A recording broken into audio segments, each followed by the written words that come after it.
You and me are on the same chord.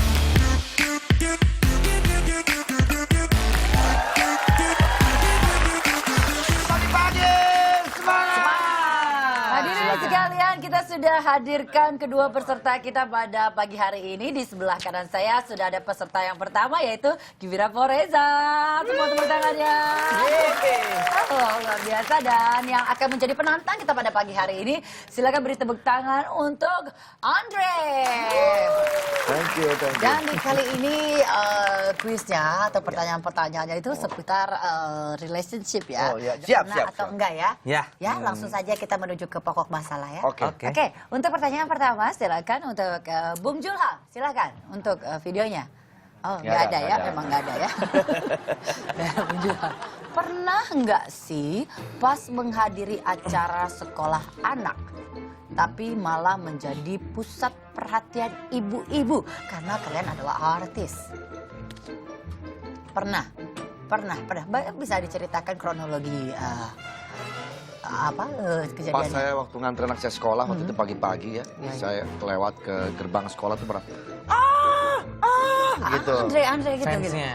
Siapa ya gitu. Udah bingung kenapa. Iya. Kalau Anda kejadian menjadi pusat perhatian di sekolah? Oh, pernah? emang saya ngaku-ngaku sih. Oh. Saya artis. Kayak orang dagang gitu ya. Iya.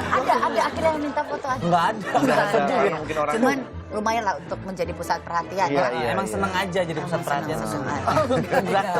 Tapi kalau bicara soal antar anak ya, Iya. ini ada berita yang sangat unik sekali. Oh ya? Soal menjadi pusat perhatian. Jadi ada seorang ibu yang menyamar menjadi pria untuk pergi ke acara sekolah anaknya. Oh. Namanya Javed. Ini adalah seorang single mom yang punya putra bernama Elia yang masih duduk di bangku sekolah. Pada suatu hari, ia berdandan sebagai pria demi anaknya tersebut. Jadi ceritanya, sang ibu mengantar anaknya sekolah, lalu melihat di parkiran ada mobil lebih banyak dari biasanya.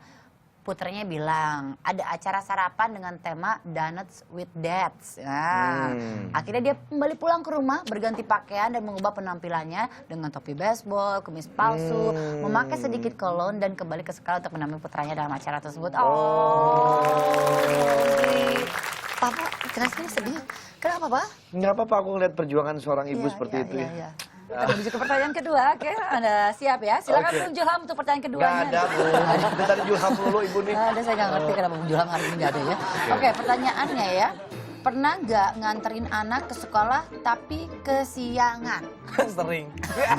Kok gue yang jawab? Kok gitu ya? Ibu ya? Kok ya, kesiangan Oh, iya, ya? iya. Kok sama ya? Bahkan saya pernah diaduin sama anak saya. Ini gara-gara mama. Aduh, malu sekali. Iya, saya juga sering begitu, Kenapa saya gitu? disalahin begitu. Iya, diaduin ke gurunya nggak? Jadi waktu itu kan kita berangkat, sekolah itu kan masuk jam 7:30. Iya. Jadi saya jam 7 tuh udah berangkat dari rumah. Cuman saya bawa muter dulu ke Plaza Senayan. Sampai sekolah baru jam 10. Itu terang banget ya. Diajak touring anaknya. Kalau ini ngomongin soal antar anak, ini juga ada ayah yang luar biasa sekali. Dia Iya. melintasi negara demi antar anaknya ke sekolah. Oh. Wow, ya. Sudah 2 tahun belakangan ini, Jose Luis Dominguez itu mengantar jemput anaknya ke sekolah. Jose dan keluarganya itu tinggal di Meksiko. Sementara sekolah anak-anaknya ada di Amerika.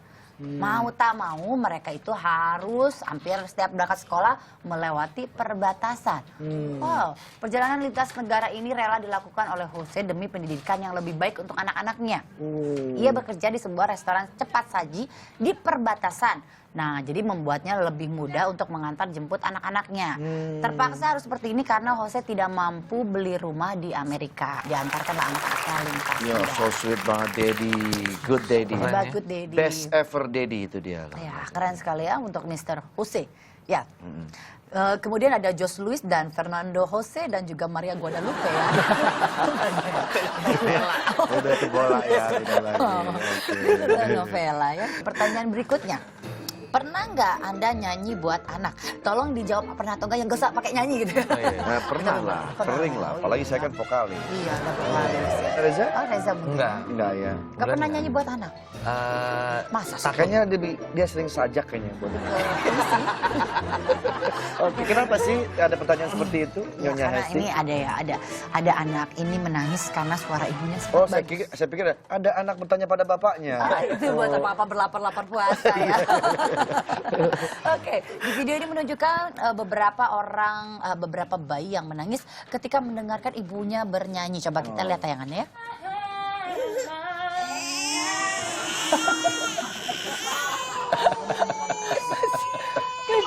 Padahal suara ibunya bagus loh. Nyanyi coba. Ya ampun, dulu ponakan saya kayak gini juga. Kasihan. Shoulders, knees and Shock. toes, knees and toes. Ya ampun, sampai cok kita sampai melotot. I'll stop singing. Okay, you're fine. I'll stop singing. Dengan suara bebek katanya. Suara bebek. Look at me, yourself too.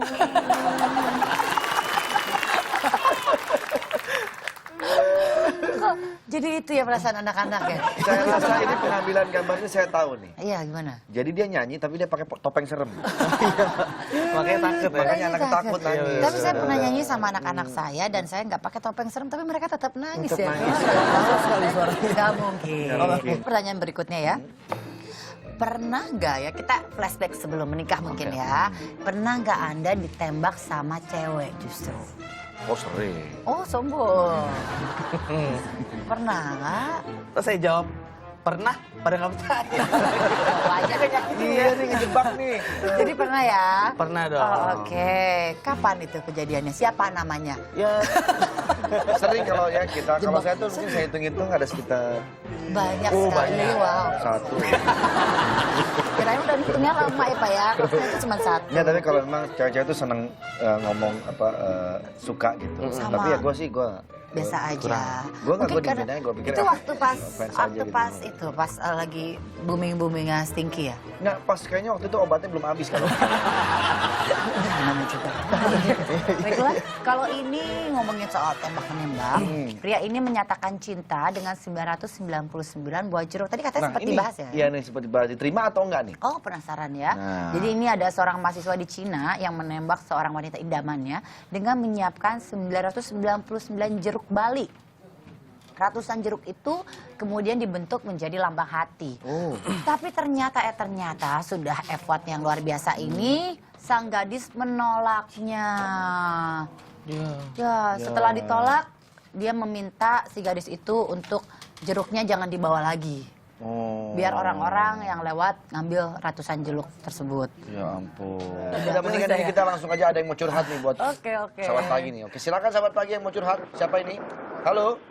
Halo, Dengan siapa? dengan Nidia. Oke, Lydia, mau Iya. curhat apa? Ya. Aku tuh mau curhat, jadi tentang anak aku sih. Kan jadi sebenarnya tuh aku mau bikin acara partinya dia tuh, birthday party. Oke. Nah, terus kita tuh udah janjiin dia tuh temanya, kan dia minta tema Little Pony. Little Pony. Nah, terus kan jadi karena semua temanya Little Pony, jadi aku pesan bajunya juga kan, temanya Little Pony. Oke. Nah, jadi sekarang yang mau aku curhatin tuh, kalau misalnya ada paket, kan aku bilangnya pesannya lewat paket. Nah, jadi kalau siapa ada paket tuh dia duluan yang udah heboh. Kalau itu tuh mungkin pikiran dia tuh itu paket untuk dia gitu.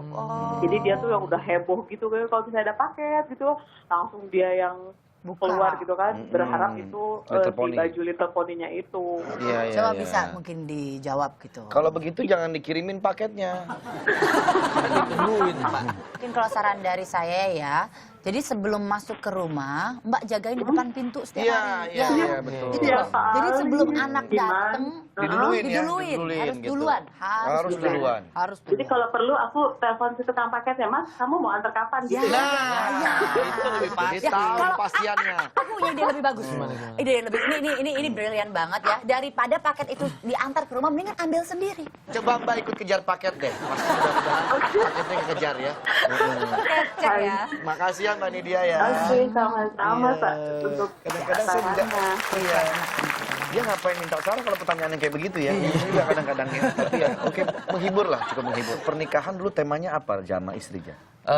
Kebetulan kita berdua waktu itu nggak cuman akad, karena waktu itu kita ngobrol lah, gimana nih kita mau rayain apa gimana. Akhirnya nggak usah rayain lah, jadi uang untuk nikahannya kita pakai buat jalan-jalan. Cakep, bener. Keren ya? Bener. Keren dong. Karena waktu saya pernikahan juga, temanya memang garden kan. Jadi yang kita undang cuma beberapa orang aja dan kebanyakan memang saudara. Teman-teman semuanya pada nelfon-nelfonin, kok gue nggak diundang, gue diundang. Nanti gue bikin partinya di Jakarta, cuman gue janji doang. Enggak malah Iya, Pak, bayar, Pak. Iya. Pakai sponsor dong kayak saya. Ya, Papa dapat endorsean ya, Pak? Dapat endorse banyak Saya banget. kan, sombong sih. Emang Oke dapat- ya, kalau begitu ini ada pernikahan tema perang di Yogyakarta. Ini seru banget nih.